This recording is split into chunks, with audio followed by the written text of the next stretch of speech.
믿습니다. 할렐루야. 오늘 수요 치유 신학의 제목은 피곤한 손과 연약한 무릎을 치유하시는 하나님입니다. 저는 팔선교구를 담당하고 있는 황영재 목사입니다. 이 저녁 주의 전에 오신 성도님들, 또 가정에서 삶의 자리에서 영상으로 예배에 동참하신 모든 분들 가운데 하나님의 놀라운 치유와 회복의 역사가 있기를 주의 이름으로 간절히 축원합니다. 현대인들이 흔히 하는 말 중에 입버릇처럼 하는 말이 피곤하다, 피곤해 죽겠다라는 말일 것입니다. 여러분들께서는 하루에 얼마나 피곤하다라는 말을 많이 하십니까? 또 이 저녁에 얼마나 많은 피로감을 가지고 이 자리에 오셨습니까? 아침에 일찍 일어나 출근하시는 분들도 피곤하실 거고, 집에 남아 집안일 하시는 분들도 피곤하고, 학교에서 공부하는 학생들도 피곤하고, 요즘은 유치원 아이들까지 피곤함을 호소한다고 합니다. 심지어 아무것도 안 하고 쉬는 분들도 뭐가 그렇게 바쁜지 많이 분주하고 피곤합니다. 그래서 어떤 카드 회사 CF에 이런 광고 카피가 있었습니다. 아무것도 안 하고 싶다. 이미 아무것도 안 하고 있지만 더 격렬하게 아무것도 안 하고 싶다. 정말 원 없이 한번 푹 쉬었으면 좋겠다라고 말을 합니다. 그런데 얼마 전 우리가 여름 휴가가 있었고 또 추석 연휴도 길게 보냈는데, 연휴를 보내고 돌아오면 우리는 더 피곤함을 느낍니다. 우리는 왜 이렇게 피곤하고 피로에 찌들어 살아가고 있습니까? 모 제약회사에서는 간 때문이야, 피로는 간 때문이야 라고 하면서 간에 좋은 약을 먹어야 한다. 기력 회복을 위한 각종 영양제와 비타민, 홍삼, 몸에 좋다는 것들을 다 이것저것 챙겨 먹지만 여전히 이 피로함을 쉽게 이겨내지 못합니다. 몇 해 전에 독일에서 활동 중인 한국의 철학자 한병철 씨가 피로사회라는 책을 썼습니다. 그 책의 시작이 이렇습니다. 시대마다 고유한 질병이 있다라는 겁니다. 그러면서 오늘날 독일과 유럽 전 세계는 피로라는 질병에 시달리고 있다라고 지적합니다. 옛날에는 주인들이 노예들을 착취하는 시대였다면 오늘날은 스스로를, 자기 자신을 착취하고 괴롭힐 수밖에 없는, 스스로를 탈진하게 만드는 그런 사회적 구조에 대하여 이 책은 지적합니다. 무한 경쟁을 통한 성과 위주의 사회가 우리 사회 구성원 모두를 피곤함에 지치게 만들고 또 많은 이들을 우울증에 빠지게도 한다고 합니다. 신경쇠약, 여러 강박증, 또 많은 이들을 낙오자로 만들고 있다라고 지적합니다. 그러면서 이 책은 이렇게 결론을 내립니다. 도무지 쉴 새 없이 기계처럼 돌아가는 세상에서 이것을 극복하려면 잠시 멈춤의 시간, 심심함의 시간, 고독과 사색의 시간, 홀로 있음의 시간이 필요하다라고 말합니다. 그런데 이 잠시 멈춤의 시간, 우리 기독교인들에게는 너무나 익숙한 시간입니다. 하나님께서는 이스라엘 백성들에게 안식일이라는 개념을 선물로 주셨습니다. 죄송합니다. 안식일을 히브리어로 사바트라고 부르는데 이것은 영어의 표현으로 스톱입니다. 스톱. 완전히 멈추다라는 그런 의미입니다. 그러니까 이 피로의 문제, 이것은 육체적인 문제, 심리적인 문제, 사회적 문제를 넘어서는 영적인 문제라는 것입니다. 우리는 주님 안에서 진정 안식하지 않으면 언제나 피로에 지쳐 살아갈 수밖에 없다라는 것입니다. 예수님 우리에게 말씀하십니다. 수고하고 무거운 짐진 자들아 다 내게로 오라. 내가 너희를 쉬게 하리라. 요한복음 14장에서는 이렇게 말합니다. 평안을 너희에게 끼치노니 곧 나의 평안을 너희에게 주노라. 내가 너희에게 주는 것은 세상이 주는 것과 같지 아니하리라. 너희는 마음에 근심하지도 말고 두려워하지도 말라. 사랑하는 성도 여러분, 수고하고 무거운 짐으로 인하여 많은 피곤함과 피로에 쌓여있는 우리가 이 시간, 예배의 시간을 통하여 세상의 모든 것을 잠시 멈추고 마음의 근심과 걱정을 내려놓고 오직 하나님만을 바라보며 하나님의 품 안에서 참된 안식을 누리는 복된 시간 되시길 주의 이름으로 간절히 축원합니다. 오늘 본문에서 히브리서 기자는 우리에게 피곤한 손과 연약한 무릎을 일으켜 세우라라고 말씀하고 있습니다.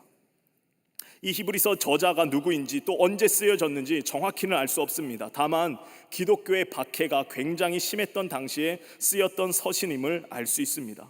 이들은 단순한 피곤함으로 피로로 인하여 지쳐 있는 것이 아닙니다. 심각한 박해로 인하여 큰 절망과 낙심 가운데 손에 힘이 다 빠져버려 있는 그런 상황입니다. 도무지 손에 힘을 주려고 해도 힘이 들어가지 않는 상황, 완전히 낙심하고 주저앉아 있는 그런 상황입니다. 그럼에도 불구하고 히브리서 기자는 믿음의 사람들, 우리 믿음의 선배들도 이러한 어려움을 다 견뎠으니 우리도 끝까지 이 믿음을 지켜내자라고 권면하고 있습니다. 앞선 히브리서 11장에서 믿음의 선진들, 역사 속에서 숱한 어려움 속에서 믿음을 지킨 성경의 인물들을 쭉 나열하고 있습니다. 히브리서 11장 1절, 우리가 너무나 잘 아는 말씀이죠. 믿음은 바라는 것들의 실상이요 보이지 않는 것들의 증거니 선진들이 이로써 증거를 얻었느니라 라고 선포합니다. 그러면서 믿음의 선배들에 대하여 이야기를 쭉 써내려 갑니다. 믿음으로 아벨은 가인보다 더 나은 제사를 드렸고, 믿음으로 에녹은 죽음을 보지 않고 옮겨졌고, 믿음으로 노아는 방주를 준비하였고, 믿음으로 아브라함은 갈 바를 알지 못한 채 길을 떠났고, 믿음으로 사라도 잉태할 수 있는 힘을 얻었고, 믿음으로 이삭도, 믿음으로 야곱도, 믿음으로 요셉, 모세, 무수히 많은 사람들입니다. 그래서 11장 32절에 내가 무슨 말을 더하리요? 기드온, 바락, 삼손, 입다, 다윗 및 사무엘과 선지자들의 일을 말하려면 내게 시간이 부족하리로다 라고 말합니다. 무수히 많은 신앙의 선배들도 어려움의 시기를 결국에 다 믿음으로 이겨냈다, 견뎌냈다라고 선포하고 있습니다. 그러니 지금 우리도 이 박해에 굴하지 말고, 이 어려움의 시기에 주저앉지 말고 믿음으로 견뎌낼 것을 당부하고 있습니다.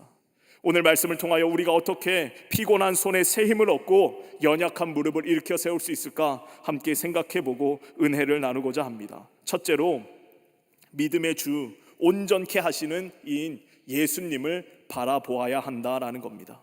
우리가 읽은 말씀 1절입니다. 이러므로 우리에게 구름같이 둘러싼 허다한 증인들이 있으니 모든 무거운 것과 얽매이기 쉬운 죄를 벗어버리고 인내로써 우리 앞에 당한 경주를 하며 라고 말합니다. 히브리서 기자는 구름같이 둘러싼 허다한 증인들이 있다라고 말합니다. 그들이 누굽니까? 앞서 11장에 언급된 믿음의 선배들입니다. 그러기에 일단 우리를 억누르던 모든 무거운 것과 얽매이기 쉬운 죄를 다 벗어버리고 인내로써 믿음의 경주를 하면서 달려가야 한다라고 말하고 있습니다. 사도 바울도 신앙생활을 달리기, 경주에 비유한 적이 있는데 히브리서 기자 역시 우리의 신앙생활은 경주라고, 달리기, 경기라고 말합니다.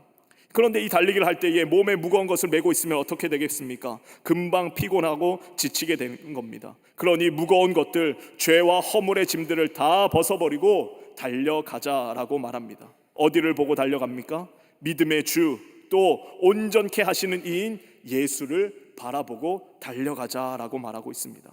우리의 목표, 달려가야 할 지점이 바로 우리를 온전케 하시는 예수님, 그 한 분을 바라보고 힘차게 달려가야 한다라는 겁니다. 세상을 살아가는 이들도 분명한 목표와 목적, 또 자신만의 꿈이 있으면 아무리 달려가도 피곤함을 잘 못 느끼고 지칠 줄 모르고 달려갑니다. 잠시 주저앉았다가도 다시금 그 꿈이 가슴을 뛰게 하면서 다시금 일어날 힘을 얻게 되는 겁니다. 어떤 분은 이런 말을 했습니다. 목표가 확실한 배는 풍랑 중에도 나아가지만 목표가 없는 배는 순풍 중에도 표류한다라고 했습니다. 목표가 확실하면 아무리 풍랑이 거세도 결국에 앞으로 나아가지만 이 목표가 불분명한 배는 순풍 중에도 표류할 수밖에 없는 것입니다. 우리의 신앙생활이 피곤함과 누적된 피로로 인하여 또는 우울감에 시달리고 있다면 나를 짓누르고 있는 죄의 짐들이, 무거운 짐들이 무엇인지, 죄와 허물의 짐은 무엇인지 그것을 생각해보고 그것을 벗어버려야 하고, 또 내가 예수님을 바라보고 진정으로 달려가고 있는지, 아니면 내가 다른 것들을 위하여 달려가고 있는 것은 아닌지 점검해 보아야 한다라는 겁니다. 예수님 아닌 것들, 예수님 없이 아무리 수고한들 그것은 헛수고일 뿐이고, 예수님 없는 인생은 빈 그물뿐인 인생이 될 수밖에 없습니다.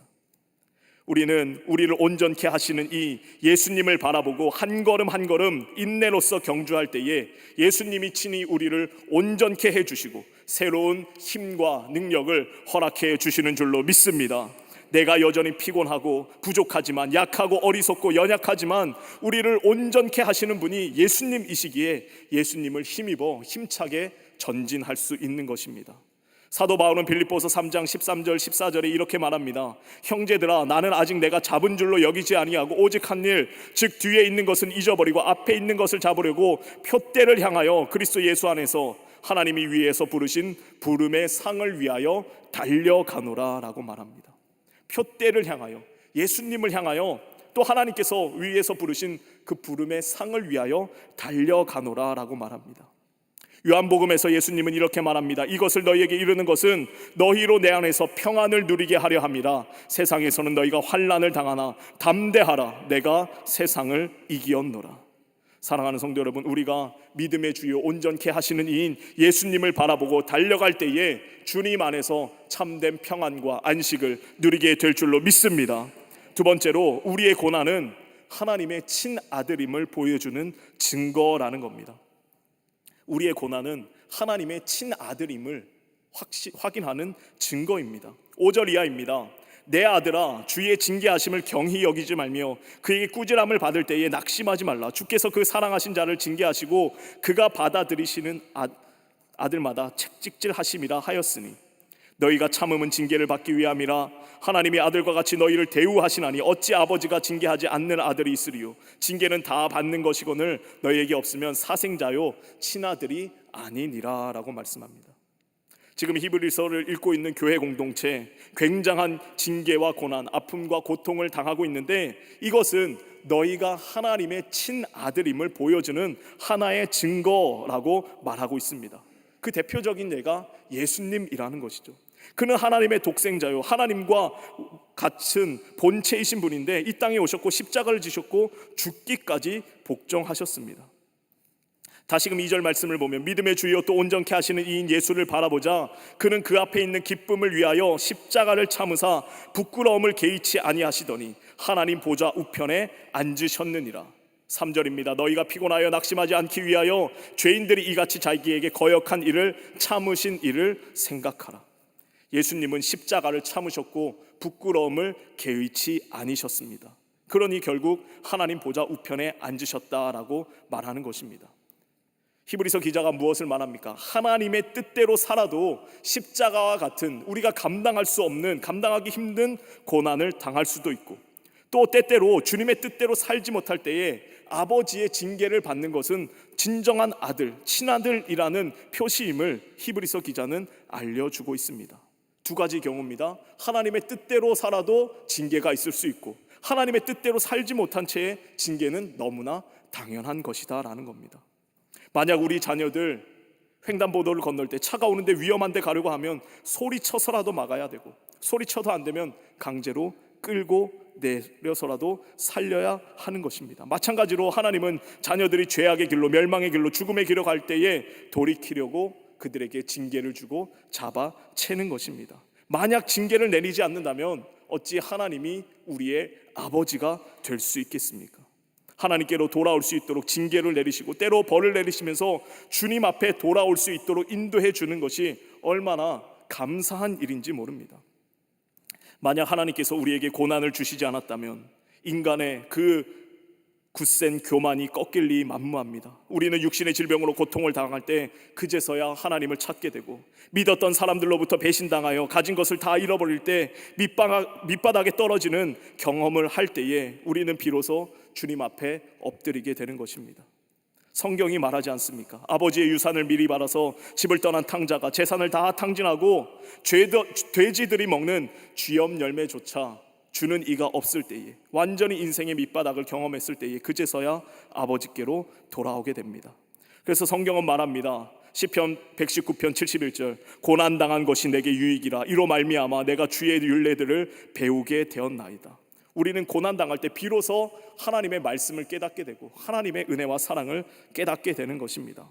오늘 본문 10절입니다. 오직 하나님은 우리의 유익을 위하여 그의 거룩하심에 참여하게 하시느니라. 11절 무릇 징계가 당시에는 즐거워 보이지 않고 슬퍼 보이나 후에 그로 말미암아 연단받는 자들은 의와 평강의 열매를 맺느니라.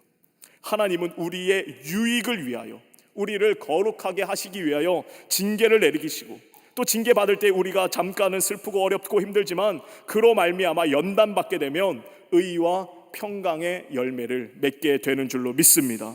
사랑하는 성도 여러분, 행여나 지금 어떤 고난과 어려움 가운데 있는 성도님들이 계십니까?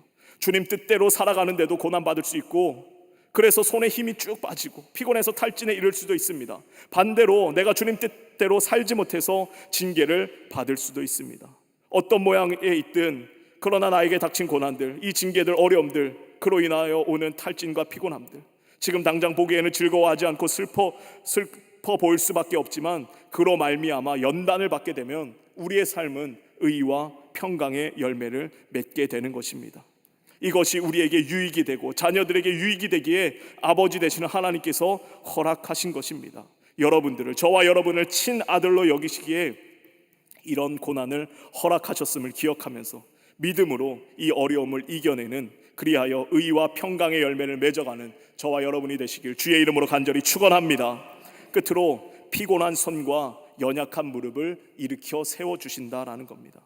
12절 13절입니다. 그러므로 피곤한 손과 연약한 무릎을 일으켜 세우고 너희 발을 위하여 곧은 길을 만들어 저는 다리로 하여금 어그러지지 않고 고침을 받게 하라.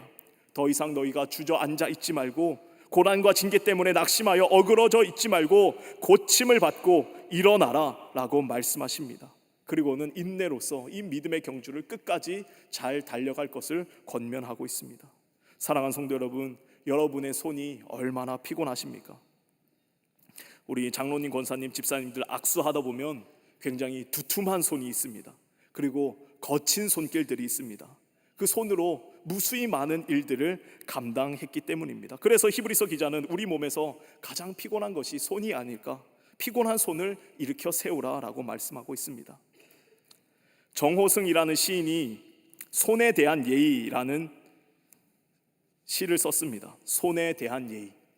제가 전문을 가져오진 않았고 일부를 가져왔습니다. 가장 먼저 어머니의 손에 입을 맞출 것, 하늘을 나는 새를 향해 손을 흔들 것, 1년에 한 번쯤은 흰 눈송이를 두 손에 고이 받을 것, 들녘에 어리는 봄의 햇살을 손 안에 살며시 쥐어볼 것. 남을 향하거나 나를 향해서도 더 이상 손바닥을 비비지 말 것, 손가락에 침을 묻혀가며 지폐를 헤아리지 말고, 손에 많은 것을 쥐고 있어도 한 손은 늘 비워둘 것, 내 손이 먼저 빈손이 되어 다른 사람의 손을 자주 잡을 것, 하루에 한 번씩은 꼭 책을 쓰다듬고 어둠 속에서도 노동에 굳은 살이 박힌 두 손을 모아 홀로 기도할 것. 시인은 손으로 하는 일이 참으로 많이 있음을 설명합니다. 그 중에서도 그 수고한 손으로 어둠 속에서 홀로 두 손 모아 기도하는 그 손이 가장 아름다운 손이 아닌가. 사랑하는 성도 여러분, 우리의 손이 기도하는 손이 될 때에 가장 아름다운 손이요, 또 그 피곤한 손에 하나님께서 새로운 힘과 능력을 허락해 주시는 줄로 믿습니다. 스바냐 3장 16절 17절입니다. 그날에 사람이 예루살렘에 이르기를 두려워하지 말라, 시온아 내 손을 늘어뜨리지 말라, 너의 하나님 여호와가 너의 가운데 계시니 그는 구원을 베푸실 전능자이시라. 너의 하나님 여호와가 너의 가운데 계시니 그는 구원을 베푸실 전능하신 하나님이십니다. 그 하나님이 너와 함께 하시니까 너의 손을 늘어뜨리지 말라, 너의 손에 다시금 새 힘을 허락해 주시는 그 하나님을 붙들며 살아가라 라고 말하고 있습니다. 또 연약한 무릎을 일으켜 세우라 말합니다. 우리 연세 많으신 권사님, 집사님들, 연약해진 무릎 때문에 얼마나 고생이 많으십니까? 일평생 우리 자녀들을 위하여 자기 몸 돌보지 않고 무릎 상하는 일을 얼마나 많이 했습니까? 연골이 다 닳아 없어지기까지 차비 한 푼 두 푼 아끼기 위하여 걷것도 걷고, 또 옛날에는 얼마나 많이 무릎을 꿇었습니까? 차디찬 바닥에 무릎 꿇고 기도하다가 무릎이 상한 우리 어머니 할머니들이 얼마나 많습니까? 오늘에야 의학이 발달해서 무릎 꿇는 것이 무릎 관절에 좋지 않다고 해서 기도 의자가 따로 나오기도 하고 또 방석을 따로 준비하기도 하는데, 옛날엔 그런 게 어디 있습니까? 그저 하나님 앞에 기도할 때 간절함을 표현하기 위해서 우리는 무릎 꿇을 수밖에 없었습니다. 그래서 그 연약해진 무릎, 다 닳아 없어진 그런 무릎, 그 연약한 무릎을 하나님은 다시금 일으켜 주시고 회복의 은혜로 함께 해 주시는 줄로 믿습니다.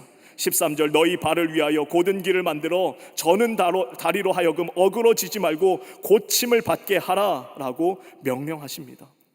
너희 발을 위하여 곧은 길을 만들어 저는 다리, 지금 쩔뚝거리는 다리로 하여금 어그러지지 말고 고침을 받으라 라고 말씀하고 있습니다. 우리가 이 저는 다리 어떻게 고침 받을 수 있습니까?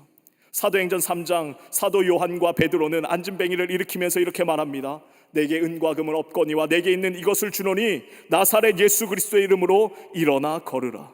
그리고 그의 손을 잡아 일으키니 곧 발과 발목이 새 힘을 얻게 되고 그리고 성전에 들어가 기뻐 뛰며 하나님을 찬양하게 됩니다. 우리의 발과 발목이 힘을 얻는 것, 저는 다리가 고침받고 어그러진 발걸음이 회복되는 것, 오직 예수 그리스도의 능력으로, 그 이름의 능력으로 당당히 일어나 걷게 되는 줄로 믿습니다. 이사야 선지자가 선포합니다. 우리가 잘 아는 말씀이죠. 이사야 40장 28절 이하입니다. 너는 알지 못하였느냐, 듣지 못하였느냐, 영원하신 하나님 여호와 땅끝까지 창조하신 이는 피곤하지 않으시며 곤비하지 않으시며 명철이 한이 없으시며 피곤한 자에게는 능력을 주시며 무능한 자에게는 힘을 더하시나니 소년이라도 피곤하고 곤비하며 장정이라도 넘어지며 쓰러지되 오직 여호와를 앙망하는 자는 새 힘을 얻으리니 독수리가 날개치며 올라감 같을 것이요 다른 박질하여도 곤비하지 아니하겠고 걸어가도 피곤하지 아니하리로다. 2700년 전 이사야 선지자가 활동하던 시대나 오늘날에나 동일하게 피곤한 시대입니다. 그 시절에도 소년도 피곤하고 곤비했고 장정이라도 넘어지며 쓰러지던 그런 시대였습니다. 오늘날 젊은 사람들 많이 피곤하고 곤비하고 또 넘어지고 쓰러지는 이들이 참으로 많이 있는 시대입니다. 그러나 우리가 오직 여호와를 앙망할 때에, 하나님을 바라보며 나아갈 때에 우리의 삶 가운데 새로운 힘과 능력이 넘치게 되는 줄로 믿습니다. 독수리가 날개치며 올라간 같이 힘차게 비상하여 날게 되는 그런 축복이 임하게 된다라는 것입니다. 사랑하는 성도 여러분, 오늘도 수고 많이 한 여러분들의 손을 한번 쓰다듬어 주시기 바랍니다. 손을 한번 쓰다듬어 주세요. 또 무릎도 한번 쓰다듬어 주시기 바랍니다. 바라기는 그 피곤한 손과 연약한 무릎 하나님께서 새로운 힘과 능력 허락해 주셔서 다시금 일으켜 세워 주셔서 믿음의 주 온전케 하시는 예수님을 바라보며 끝까지 이 믿음의 경주를 달려가는 우리 광림의 모든 권속들 되시길 주님의 이름으로 간절히 축원합니다. 함께 기도하겠습니다. 참 좋으신 하나님 감사합니다. 우리의 피곤한 손과 연약한 무릎에 다시금 새로운 힘을 허락하여 주시고 예수님을 바라보며 달려가게 하심에 참으로 감사를 드립니다. 때때로 다가오는 고난과 징계, 아픔과 슬픔으로 인하여 지칠 때도 있지만 하나님께서 다시금 새로운 힘을 주시는 줄로 믿습니다. 예수님을 바라보며 끝까지 믿음의 경주를 완주하여 하나님의 영광을 드러내는 광림의 모든 권속들 되게 하여 주시옵소서. 예수님의 이름으로 기도하옵나이다. 아멘.